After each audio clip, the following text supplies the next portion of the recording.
Before that, I woke up and I heard my inner being say, get a job. I haven't been working for a long time. I mean, I have my projects and they're going well and all that, but I haven't had a regular day job. And I resisted that idea to get a job because I really wanted to focus on my projects. Are you sure it was your inner being or was it your mother? It could have been. Well, see, this is why I'm bringing this up. In other words, were you daydreaming or nightmaring? It could have been either or. So that's why I'm bringing it up. So, well, you kind of got to know. I know. What influence you're under before, and so what other things were happening. In other words, if there was conflict and that sort of thing, there's a very high probability that you were receiving from a different pile than source energy. There was a lot of conflict between my wife and I about me getting a job. Yeah. Yeah. So where do you think that information came from? Do you think it was inspired from source, or did it come out of a different pile? Possibly from a different pile, and maybe that's why I resisted it. Oh, well. So I was... Because your inner being doesn't say get a things job? Like get a job. Got it.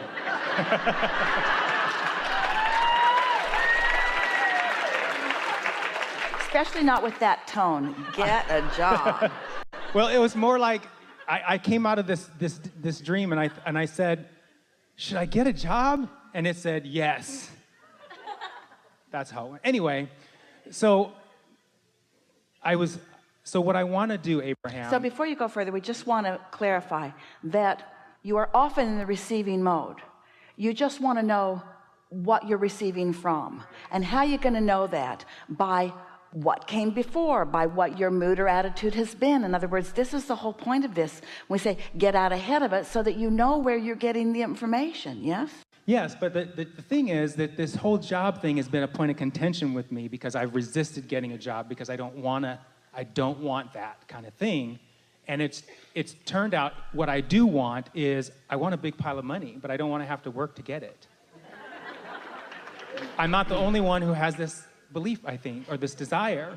And so one of the things I've been doing around law of attraction to kind of exert or demonstrate to myself my mastery of it is this desire. And it's really strong. But let me explain what happened, though. This is really Before you go fascinating. further, we Okay, just want to stick one little thing in about the sticks. When you pick up the stick that says job, very high probability that your dominant vibration is going to be on the unwanted end of it. Yes. And so what you activate is around those things. Yes. Where if you don't start with that subject, but you start with something that feels good to you, then you can sort of make an end run around it. Here's what happens. Really? Yes. So you talk about how contrast can be beneficial. Don't underestimate the benefit of contrast. And the contrast between my wife and I had gotten so great. I was feeling like I was under a great pressure. And I went out on a walk and I was thinking, how do I get out from under this? What would Abraham do if they were in my shoes? And I said, well, I thought of a thought that would make me feel a certain way. And the words that came to my mind were words like triumph and satisfaction and ecstasy. And I put myself in that place, and about, not immediate, but like about a minute and a half after I did that, Abraham, the word of this company came to mind. And so I ended up at this beach, and I sat down and I meditated, and then I got the impulse to look up this company on the internet. Now, at this point, where did it feel like the inspiration was coming from? It's feeling much more like source. Yes, like source. Well, it had to have been because of what happened next. Really? Yes. So I got my phone out and looked up this company, and this company was hiring. It just so happened it had a hiring event the next Thursday. The next Thursday came around, and I went to this hiring event, and without an interview, I got hired.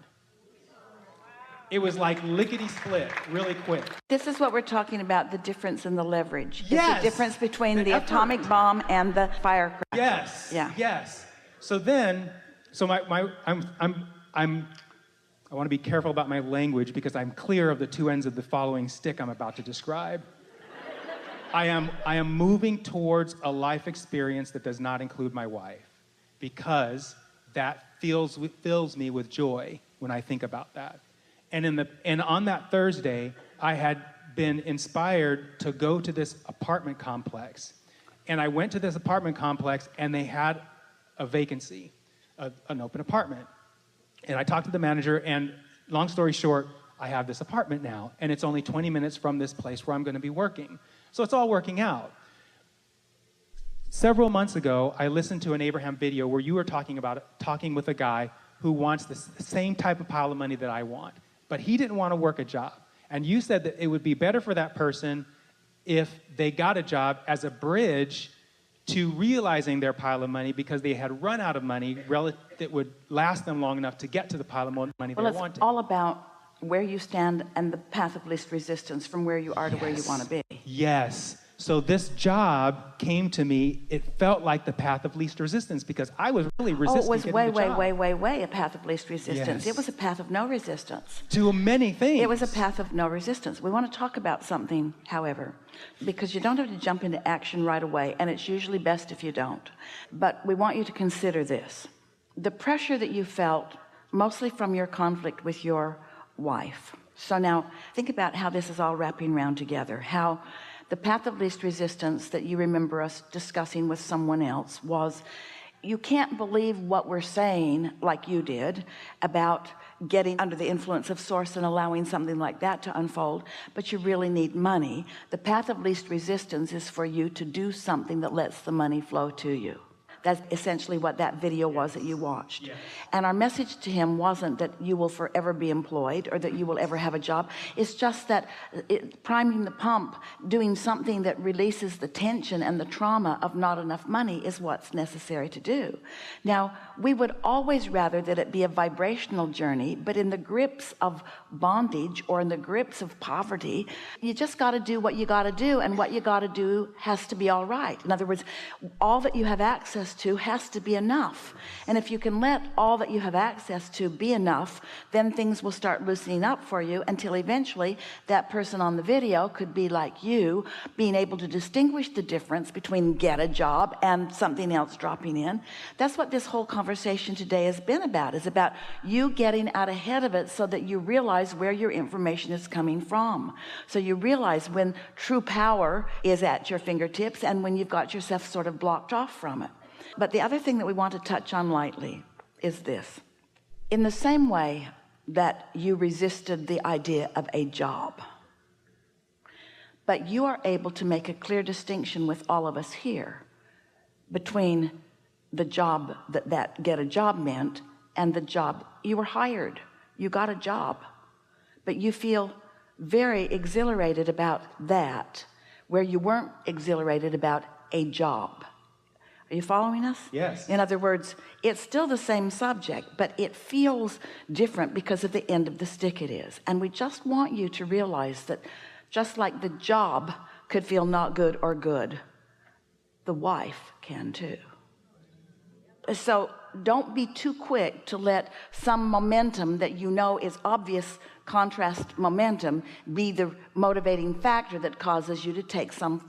Make sure that you're under the influence of source before you follow the impulse. That's all we're asking. Well, let's talk about that, because that's the other thing I wanted to talk about, actually. So I've been really thinking about the path of least resistance relative to my marriage. We know you have, but we just want to ask you. Please, yeah. Do you think about it when you're in a bind, when you're in an argument, or do you think about it when you're blissed out and in love with life? In other words, both. All right. Both times. All right. And there's a preponderance of I can't remember which one you mentioned first, but there's a preponderance of the resistance side. The resistance. There's a is. preponderance of that, for sure. In human form, there's a preponderance of that in everything about life.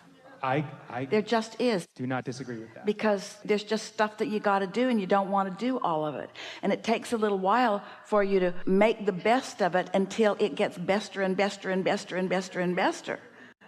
It seems like it's getting worster and worster and worster and worster. Well, that's because you're on that end of the stick rather than on